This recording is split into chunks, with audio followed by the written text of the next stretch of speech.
Olá, amigos, 7 de setembro de 2016, aniversário da independência do Brasil. Diz o hino da independência: brava gente brasileira, longe vá temor servil, ou ficar a pátria livre, ou morrer pelo Brasil. Estas palavras do hino da independência são muito atuais, devido ao momento político extremamente grave que vivemos depois da lambança patrocinada por Lewandowski e Calheiros na sessão de julgamento de Rousseff por ocasião do seu impedimento e destituição, cujos efeitos ainda estão por verificar. Mas já comentamos esse assunto no nosso último programa, estamos atentos ao desenrolar político das consequências disso tudo, e vamos falar hoje de um assunto que já comentamos no programa anterior àquele mencionado, que é a questão do Tratado Internacional sobre o Comércio de Armas. Nós recebemos manifestações de alguns dos nossos participantes com dúvidas a respeito da correta interpretação do tratado, com dúvidas a respeito de se ele é completamente desfavorável ou não, ou mesmo com dúvidas que ele provoque alguma coisa concreta no mundo jurídico, alguma coisa concreta, real mesmo no concerto das nações. O fato, senhoras e senhores, é que um tratado, acordo ou convenção internacional, quando é ratificado, primeiro ele é aprovado pelo Poder Executivo que o assina, esse é o mecanismo, e posteriormente, para ter plena eficácia, plena vigência, ele tem que ser ratificado pelo Parlamento. Então, quando ele é ratificado pelo Parlamento, o que acontece? Ele se incorpora à legislação brasileira.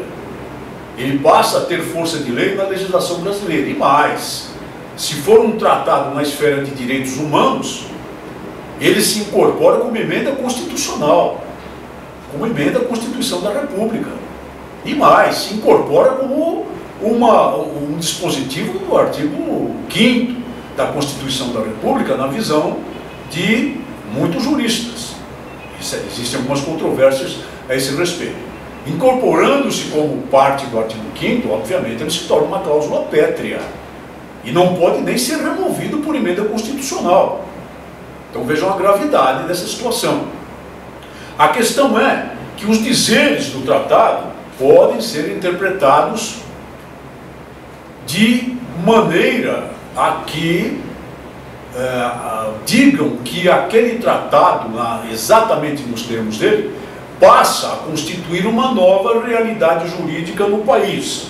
Então eu vou dar apenas um exemplo muito grave. Quando o tratado fala, entre os seus princípios, um dos princípios esposados no tratado, que os Estados têm direito à legítima defesa individual ou coletiva, esse é o primeiro princípio do rol de princípios constantes do tratado. E esses Estados têm interesses legítimos em adquirir armas convencionais para exercer esse direito à legítima defesa. O perigo está em que alguém pode dizer que, uma vez incorporado o tratado ao direito brasileiro, legítima defesa seja, ou venha a ser, ou passe a ser, um conceito jurídico aplicável apenas aos Estados, aplicável apenas à legítima defesa individual ou coletiva dos Estados, muito particularmente dos Estados partes do tratado. Isso é perigoso, isso é viável de imaginar-se, principalmente por causa da força do lobby desarmamentista que existe no mundo e que está devidamente abrigado, totalmente encastelado com todas as benesses lá na sede da Organização das Nações Unidas em Nova York. Quem duvida, basta entrar pelo acesso do público, já dissemos isso aqui, já mostramos essa imagem aqui, e ver a enorme, gigantesca escultura de uma arma com o câmbio em forma de nó, existente lá a mostrar muito bem qual é a posição da Organização das Nações Unidas a respeito do desarmamento geral e muito particularmente do desarmamento civil. A forma de afastar esses riscos, dissemos aqui, é o estabelecimento de reservas. O que é que são reservas? Um tratado internacional que estabelece a forma de redação e a forma de criação dos demais tratados internacionais é a Convenção de Viena. A Convenção de Viena estabelece que os Estados-partes nos tratados multilaterais podem estabelecer reservas. A reserva, de acordo com a Convenção de Viena, é uma declaração unilateral.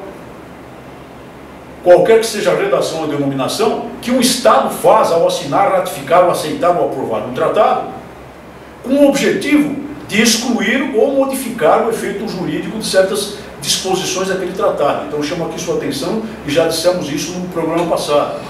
E não quer dizer que o Brasil vai rejeitar o tratado. E o Brasil não tem necessariamente, pela reserva, de excluir dispositivos do tratado. Isso seria muito complicado no que se refere à posição do Brasil no conceito das nações neste momento. Mas ele pode, como qualquer dos Estados-partes pode, estabelecer uma reserva modificativa. Uma reserva que modifique as disposições do tratado, levando em conta a soberania do país, levando em conta os interesses nacionais. Isso é possível pela Convenção de Viena? Sim, é possível porque o artigo 19 da mesma Convenção diz que são possíveis as reservas sempre, exceto quando o próprio tratado as proíbe. E não é o caso, porque o tratado em questão, no artigo 25, parágrafo 1, prevê expressamente que os Estados-partes podem fazer reservas. Pronto, ponto final. Resolvida a questão sob a ótica do direito internacional.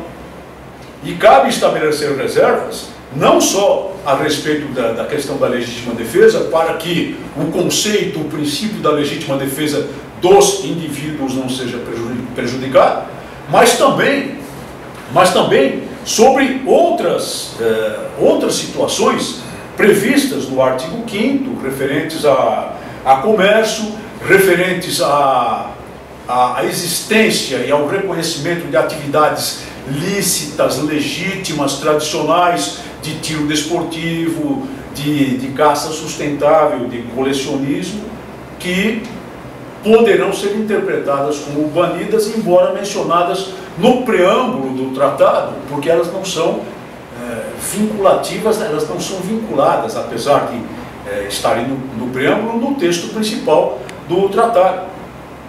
E há certos perigos também, como por exemplo, quando se fala que o comércio é proibido de armas de fogo, a transferência de armas de fogo é proibida quando um dos estados entender que as armas comercializadas poderão ser utilizadas para utilizar alvos civis. O que são alvos civis? Alvos civis, evidentemente, numa guerra convencional, são aqueles protegidos pelas disposições da Convenção de Genebra e outras. Mas a redação como está, pode permitir ouvir alguém a dizer que alvos civis sejam redutos de criminosos ou de terroristas.